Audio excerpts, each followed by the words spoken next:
What happens when Hollywood's most beloved action hero comes face to face with late-night television's most provocative host?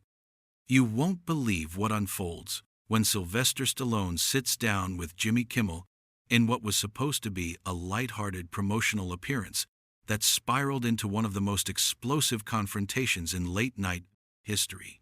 The tension was palpable from the moment Stallone walked onto that stage, but nobody could have predicted the verbal warfare that was about to erupt between these two entertainment titans. Before we get into this incredible story, make sure you hit that subscribe button and drop a comment below, because you're not going to believe what unfolds when civility completely breaks down on live television.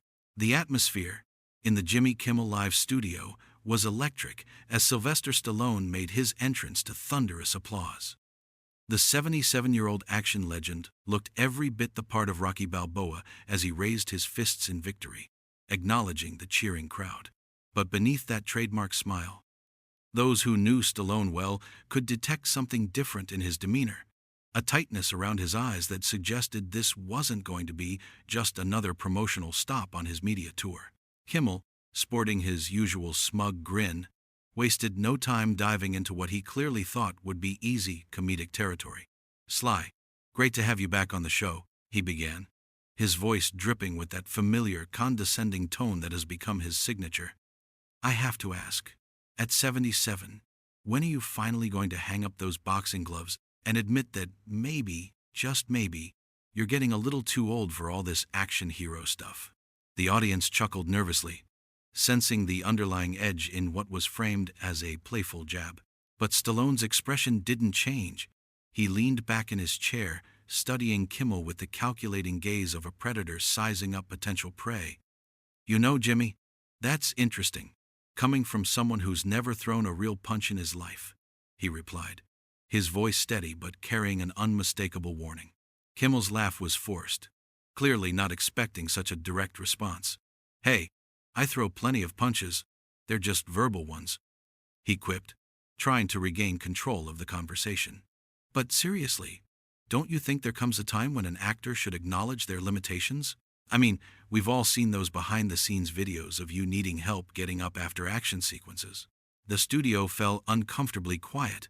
This wasn't the typical Kimmel banter that audiences expected. There was genuine malice creeping into his voice, and everyone could feel it. Stallone's jaw tightened almost imperceptibly, but his voice remained controlled. "Jimmy, I've been doing this longer than you've been alive, practically. When I was making Rocky, you were probably still figuring out how to tie your shoes."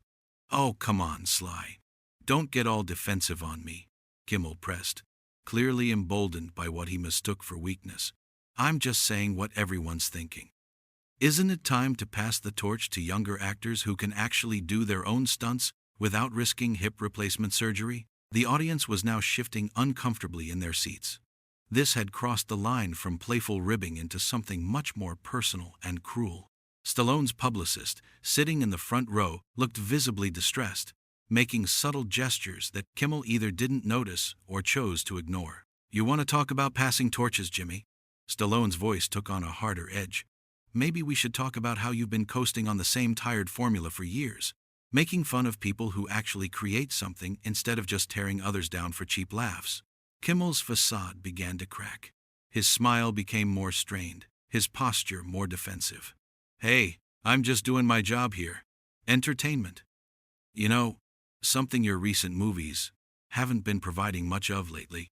The insult hung in the air like a toxic cloud, and even Kimmel seemed to realize he'd stepped too far. But instead of backing down, Stallone leaned forward, his eyes never leaving Kimmel's face. My job has been inspiring people for decades, teaching them that an underdog can rise up, that persistence pays off, that heart matters more than anything else." "What's your job, Jimmy? Making people feel better about their own failures by watching you mock others?" The tension in the studio was now suffocating. Camera operators were glancing nervously at their directors, unsure whether they should keep rolling. The audience sat in stunned silence, witnessing what felt like a public execution disguised as an interview. Kimmel, perhaps sensing he was losing control of the situation but too proud to back down, doubled down on his attack. "Look, Sly, I get it. Nobody likes to hear the truth. But the fact is, your best days are behind you. Rocky was what, 47 years ago? The Expendables movies were basically geriatric action figures playing dress-up. At some point, don't you think dignity should trump desperation? The words hit like physical blows, and for a moment, something dangerous flashed in Stallone's eyes. The same intensity that had made him a star. The same fire that had driven Rocky Balboa to victory against impossible odds was now focused entirely on the man sitting across from him. The studio fell so quiet, you could hear the hum of the overhead lights. Dignity, Stallone repeated slowly, tasting the word like it was poison. You want to talk about dignity, Jimmy? His voice was low, controlled, but everyone in that room could sense the volcano about to erupt. The interview had reached a point of no return, and everyone knew that what happened next would change everything. Stallone stood up from his chair with the fluid motion of a man half his age, towering over Kimmel, who suddenly looked much smaller behind his desk. The action sent a ripple of shock through the studio audience, many of whom had never seen a guest take such a confrontational stance on live television. Let me tell you about dignity, you smug piece of shit. Stallone's voice cut through the silence like a blade, causing several audience members to gasp audibly. Kimmel's face went pale, his usual cocky demeanor evaporating as he realized he had pushed the wrong man too far. His hands visibly trembled as he reached for his coffee mug, a pathetic attempt to appear casual that fooled absolutely no one. Sly, come on, let's just... No, Jimmy. You wanted to play this game. Now we're going to finish it. Stallone's voice was steady, but there was a menacing undertone that made everyone in the studio hold their breath. You sit there night after night, hiding behind your desk like a coward, taking cheap shots at people who've actually accomplished something with their lives. You think that makes you clever? You think that makes you important? The camera operators were frantically adjusting their angles, trying to capture every moment of this unprecedented breakdown. In the control room, producers were screaming into their headsets, torn between cutting to commercial and recognizing they were witnessing television gold that would be talked about for years. Kimmel tried to regain his composure, straightening his tie with shaking hands. Look, this is getting a little intense. Maybe we should take it down a notch and... Shut the fuck up, Stallone snapped, cutting him off mid-sentence. The profanity echoed through the studio like a gunshot, causing even the hardened camera crew to flinch. For once in your miserable life, just shut up and listen. You want to know what dignity looks like? Dignity is working your ass off for decades, not because you have to, but because you believe in something bigger than yourself. Kimmel's attempt at a sardonic smile looked more like a grimace. Sly, I think you're taking this a little too personally. It's just comedy. Comedy? Stallone's laugh was harsh, devoid of any humor. Is that what you call it? Tearing down people's life work for applause? Making fun of someone's age, their appearance, their struggles? That's not comedy, Jimmy. That's just cruelty dressed up as entertainment. The studio audience was completely silent now, witnessing something that felt more like a public reckoning than a late-night talk show segment. Several people in the front row were recording with their phones, despite the strict no-recording policy, sensing they were watching history unfold. Kimmel, perhaps realizing the gravity of the situation but still too arrogant to back down completely, made one final attempt to assert dominance. Okay, Sly, I get it. You're upset. But let's be honest here. You came on this show to promote your latest project, which, let's face it, is probably going straight to streaming because nobody wants to see a 77-year-old man pretending he's still an action hero. The words hung in the air like a death sentence. For a moment, absolute silence filled the studio. Then Stallone's expression changed completely.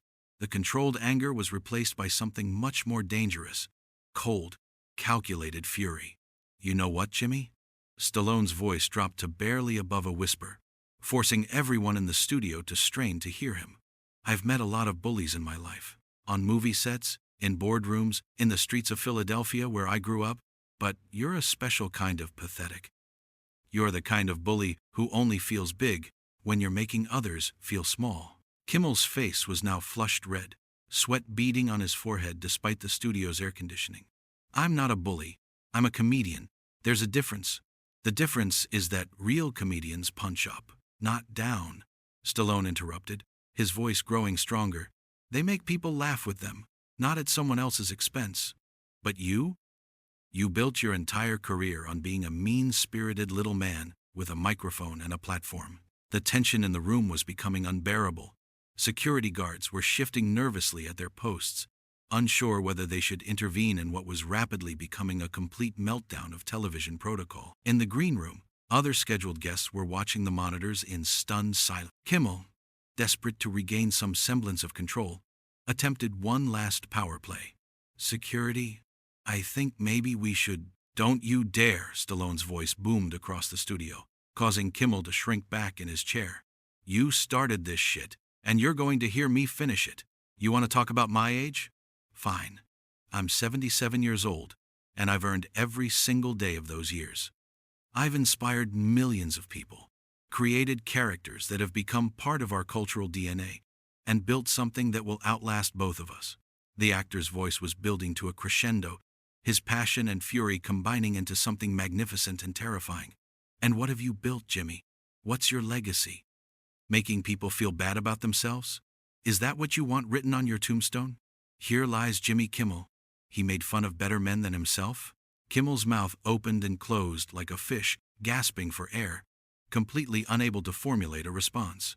The man who made his living through quick wit and cutting remarks had been rendered speechless by the raw power of Stallone's words. But Stallone wasn't finished. The floodgates had opened, and decades of frustration with Hollywood's culture of cynicism and mockery came pouring out.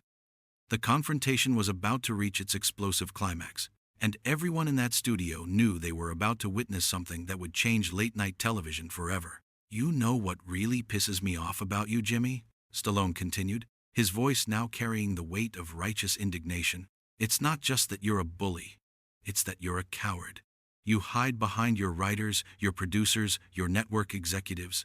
When was the last time you created anything original? When was the last time you put yourself on the line for something you believed in? Kimmel's attempts to interrupt were futile, his voice cracking as he stammered. Sly, please, let's just... I'm talking! Stallone roared, silencing him instantly. The power dynamics in the room had completely shifted. The man who had walked onto the stage as a guest was now commanding the entire space like he owned it. You want to mock my movies? Fine. But those movies, every single one of them, came from my heart. I wrote Rocky when I was broke, sleeping in a bus station, and I refused to sell it unless I could star in it. That's called integrity, Jimmy. That's called having balls. The audience was riveted, some openly weeping at the raw emotion pouring from the action legend. This wasn't just an argument anymore. It was a masterclass in standing up to bullies, delivered by someone who had earned the right to speak truth to power. And the Expendables? Stallone's voice cracked slightly, revealing genuine hurt beneath the anger. Those movies were love letters to action cinema, tributes to the stunt performers and actors who put their bodies on the line to entertain people. But you wouldn't understand that, would you? Because you've never risked anything. You've never bled for your art. Kimmel tried one desperate last attempt to salvage the situation. Look, I'm sorry if I offended you, but this is just getting... Sorry? Stallone's laugh was bitter and filled with contempt. You're not sorry, Jimmy. You're scared. You're scared because for the first time in your pathetic career, someone called you out on your bullshit. You're scared because millions of people are watching you get exposed for exactly what you are. A small, bitter man who tears others down to build himself up. The studio was now in complete chaos. Producers were frantically gesturing from the wings. Audience members were recording everything on their phones, and even the usually professional camera operators seemed transfixed by what they were witnessing. Stallone took a step closer to Kimmel's desk, his presence overwhelming. You want to know the difference between you and me, Jimmy? When people think of Sylvester Stallone, they think of inspiration. They think of never giving up, of fighting against the odds, of believing in yourself even when nobody else does. When they think of Jimmy Kimmel, they think of nothing. You're forgettable. You're replaceable. You're just another late-night hack who'll be forgotten the moment you're off the air. The words hit Kimmel like physical blows. His face was now completely drained of color, and his hands were visibly shaking as he gripped the edge of his desk. The man who had built his career on humiliating others was now experiencing public humiliation on a scale he had never imagined possible.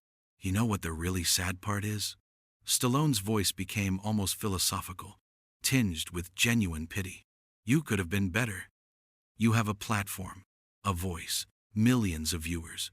You could have used that to lift people up, to inspire them, to make their lives a little bit better. Instead, you chose to be a bottom feeder, feeding off other people's pain and insecurities. The silence in the studio was deafening. Even the crew members had stopped moving, afraid that any sound might break the spell of this incredible moment. Kimmel looked like a man who had just been shown a mirror and didn't like what he saw. Stallone straightened his jacket with deliberate precision, his movements calm and measured now that he had said everything he needed to say. I came here tonight to promote a movie, Jimmy. But instead, I gave your audience something much more valuable. A lesson in what real strength looks like. It's not about muscles, or stunts, or box office numbers. It's about standing up for what's right, even when it's uncomfortable. He turned to face the audience directly, his voice carrying to every corner of the studio. Don't let anyone make you feel small. Don't let bullies convince you that cynicism is wisdom or that tearing others down is entertainment. You deserve better than that. You all deserve better than that. The audience erupted in spontaneous applause, a thunderous ovation that seemed to shake the very foundations of the studio. People were on their feet, some crying, others cheering, all of them recognizing they had witnessed something extraordinary. Kimmel made one final desperate attempt to regain control. Sly, wait. We can work this out. Stallone turned back to him one last time, his expression now calm but implacable. No, Jimmy, we can't. Because you don't get it. You never will. You're so used to being the predator that you can't recognize when you've become the prey.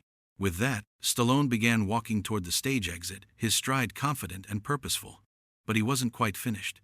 At the edge of the stage, he paused and looked back at Kimmel one final time. Oh, and Jimmy? His voice carried clearly across the stunned studio. Next time you want to pick on someone, make sure they can't fight back. Because this old man just kicked your ass on your own show, in front of your own audience, and there's not a damn thing you can do about it. The applause reached a crescendo as Stallone disappeared into the wings, leaving behind a shell-shocked host, a traumatized production crew, and an audience that knew they had just witnessed television history. Kimmel sat frozen at his desk, staring at the spot where his guest had stood, looking like a man who had just been hit by a freight train. The cameras kept rolling, capturing every second of Kimmel's humiliation as he struggled to find words, any words, to fill the void left by Stallone's departure. But there were no words. The most brutal takedown in late-night television history was complete, and everyone in that studio knew that nothing would ever be quite the same again.